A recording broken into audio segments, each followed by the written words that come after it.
शौकत नवाज मीर और ख्वाजा महरान अरशद के खिलाफ बगावत और रियासत मुखालिफ सरगर्मियों के इल्ज़ामात। महकमा दाखिला आज़ाद कश्मीर ने बाज़ाब्ता कानूनी कार्रवाई शुरू कर दी। मुबैना लीक ऑडियो कॉल में रावला कोर्ट में रियासती इदारों के खिलाफ तखरीबी कार्रवाइयों की मनसूबाबंदी कर रहे थे।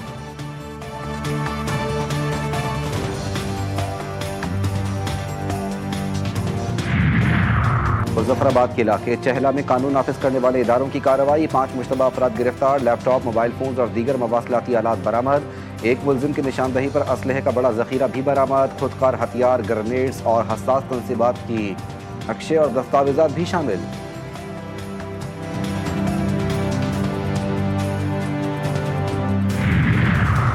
और बढ़ती महंगाई ने मुस्लिम लीग नून की मकबूलियत पर असर डाला। ख्वाजा साद रफीक का एतराफ़। कहते हैं गिलगित बल्तिस्तान इंतखाबात में नून लीग की बड़ी शिकस्त का तासुर दुरुस्त नहीं।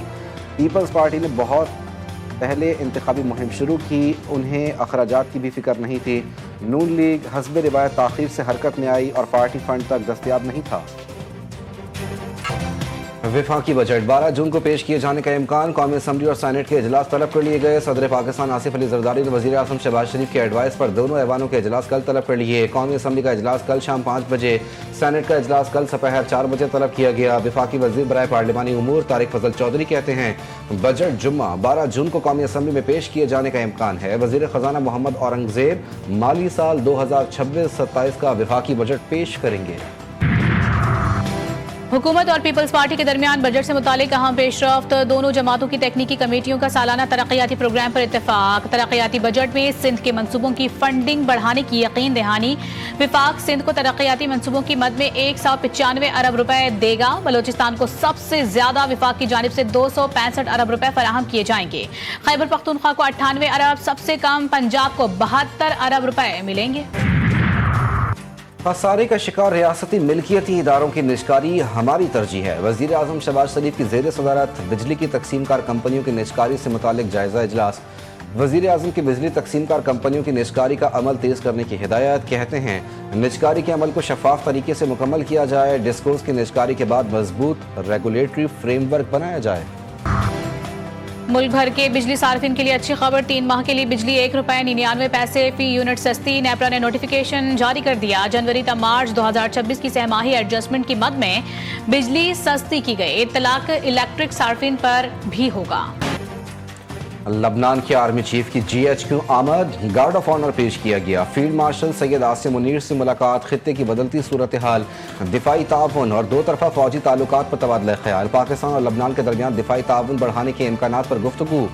दोनों ममालिक के अफवाज के दरमियान पेशेवराना रवाबित मजबूत बनाने पर इत्तेफाक। फील्ड मार्शल सैयद आसिम मुनीर ने लबनान से देरीना दोस्ताना ताल्लुकात की अहमियत उजागर की। कहा पाकिस्तान आर्मी दिफाई ताउन के फरोग के लिए पुरअज़्म है। जनरल रोडोल्फ हाइकल ने पाक अफवाज की पेशा वराना सलाहियतों को सराहा। इलाकाई अमन इस्तेहकाम में पाक अफवाज के किरदार की तारीफ। ISPR के मुताबिक मुलाकात में तरबियती ताउन और इदारा जाती रवाबित के फरोग पर भी गुफ्तगू की गई। ईरान जौहरी हथियार हासिल न करने की शर्त मानने को तैयार है। अमरीकी सदर का दावा। अगले 2 हफ्ते में ईरान पर मुकम्मल फतह का ऐलान करने का दावा भी किया। कहा ईरान एक अच्छे मुआहदे तक पहुंचना चाहता है। ईरान के खिलाफ फतह के बाद तेल की कीमतें तेजी से कम होंगी। जंग के खात्मे का मकसद अमरीका के साथ ताल्लुकात की बहाली नहीं, ईरान के खिलाफ इजरायली रद्द अमल को महदूद करने की कोशिश है। ईरान के खिलाफ इजरायली फौजी हमलों में कमी लाने में कामयाब रहा। ईरान के साथ मुज़ाकरात में अपने अहदाफ के लिए मजबूत पोजीशन में है। ईरान इस जंग को मजीद जारी नहीं रखना चाहता, ये उनके मफाद में नहीं। अमरीकी नायब सदर JD वेंस का फॉक्स न्यूज़ को इंटरव्यू। कहते हैं ईरानी मुज़ाकरात की मेज़ पर आ रहे हैं और संजीदा तजावीज़ पेश कर रहे हैं जिनकी हम यकीनन तस्दीक करेंगे। अगर हम इस मुआहदे तक पहुँच जाते हैं तो ये अमरीकी अवाम के लिए एक बड़ी कामयाबी साबित होगा। अमरीका से मुआहदे को हतमी शक्ल देने के लिए पाकिस्तान के जरिए मुज़ाकरात जारी हैं। दोनों ममालिक अभी हतमी मुसव्वदे तक नहीं पहुंचे, ताहम हम इस अमल को जारी रखे हुए हैं। अक़वाम मुत्तहिदा में ईरानी सफ़ीर अमीर सईद रवानी का बयान वाज़ेह किया कि जंग बंदी के मुसव्वदे में लिबनान समेत तमाम इलाकों को शामिल किया जाएगा। अमरीका ना जंग बंदी चाहता है और ना ही मुज़ाकरात, इसलिए ईरान को चाहिए कि वो ईरानी अवाम के हुकूक के दिफा के लिए फैसला कुन जवाब दे। ईरानी स्पीकर और आला मुज़ाकरातकार मोहम्मद बाकर कालिबाफ का बयान। कहा फौजी महाज, सिफारती महाज, अवामी मौजूदगी का महाज और अवाम की खिदमत का महाज, ये सब एक ही कपड़े के रेशे हैं। اگر ہم سفارتکاری کو صرف بند کمروں میں بات چیت اور سفارتی مسکراہٹوں تک محدود سمجھیں گے تو ہم آغاز میں ہی ناکام ہو جائیں گے۔ افغانستان اب بھی دہشت گرد تنظیموں کی محفوظ پناہ گاہ بنا ہوا ہے۔ سرحد پار دہشت گردی علاقائی سلامتی کے لیے سنگین خطرہ ہے۔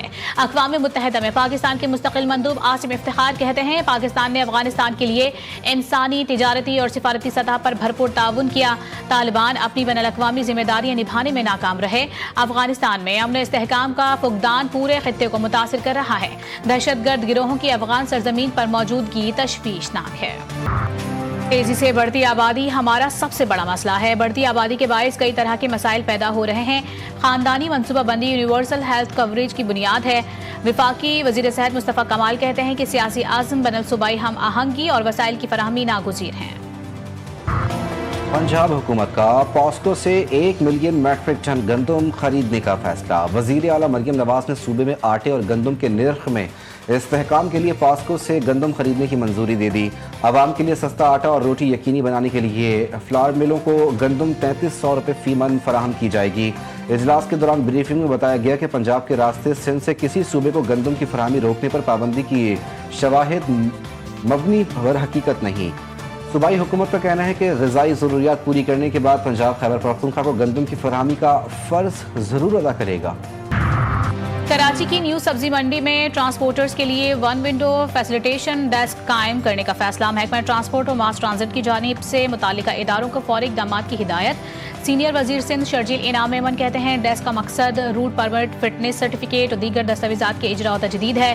اقدام کے تحت کمرشل مال بردار گاڑیوں کو ڈیجیٹل نظام میں شامل کیا جائے گا۔ حکومت ٹرانسپورٹ سیکٹر کی مکمل ڈیجیٹائزیشن کے ویژن پر عمل پیرا ہے۔ جامعہ کراچی میں مالی بحران اور واجبات کی ادائیگی کے مطالبات زور پکڑ گئے۔ اساتذہ اور ملازمین کا جامعہ کراچی کے سلور جوبلی گیٹ کے سامنے احتجاج رنگ لے آیا۔ سندھ ہائر ایجوکیشن کمیشن میں آج اعلیٰ سطح اجلاس طلب۔ اساتذہ، افسران اور ملازمین تنظیمیں بھی مذاکرات کے لیے مدعو۔ مالی اور انتظامی مسائل اور مطالبات کا تفصیلی جائزہ اجلاس ہوگا۔ ملک بھر میں شدید گرمی کی لہر۔ جیکب آباد میں پارہ 47، سبی میں 46 ڈگری کو چھو گیا۔ تربت آواران 45، سکھر لاڑکانہ موہنجو دڑو گھوٹ کی 44، دادو اور دالبندین میں 43 ڈگری سینٹی گریڈ ریکارڈ۔ کراچی میں سورج کے مزاج گرم، درجہ حرارت 36 ڈگری سینٹی گریڈ ریکارڈ۔ شدت 42 ڈگری تک محسوس کی جانے لگی۔ شدید گرمی نے شہریوں کا برا حال کر دیا۔ امریکی فوج کا اپاچی ہیلی کاپٹر آبنائے ہرمز کے قریب گر کر تباہ۔ امریکی اخبار کے مطابق واقعے میں ہیلی کاپٹر میں سوار عملے کے 2 ارکان کو ریسکیو کر لیا گیا۔ اب تک واضح نہیں ہے کہ ہیلی کاپٹر ایرانی فائرنگ سے تباہ ہوا یا کسی حادثے کا شکار ہوا۔ امریکی صدر نے اپنے بیان میں کہا کہ آبنائے ہرمز میں گر کر تباہ ہونے والے ہیلی کاپٹر کے پائلٹ محفوظ ہیں۔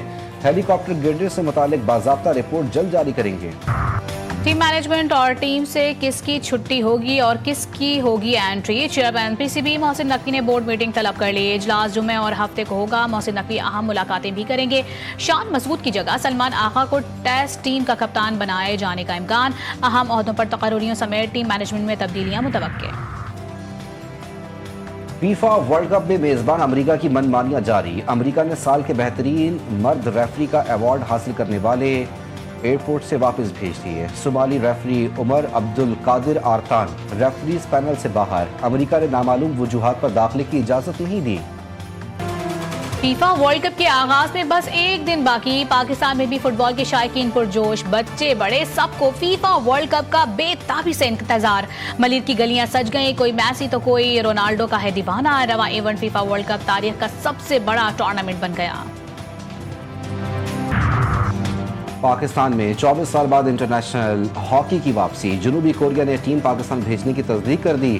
میچز جولائی میں کھیلے جائیں گے۔ کسی بھی ملک کی نیشنل ٹیم کا 24 سال بعد پہلا دورہ پاکستان ہوگا۔ میچز کے لیے وینیو اور شیڈول آئندہ چند دنوں میں طے پا جائے گا۔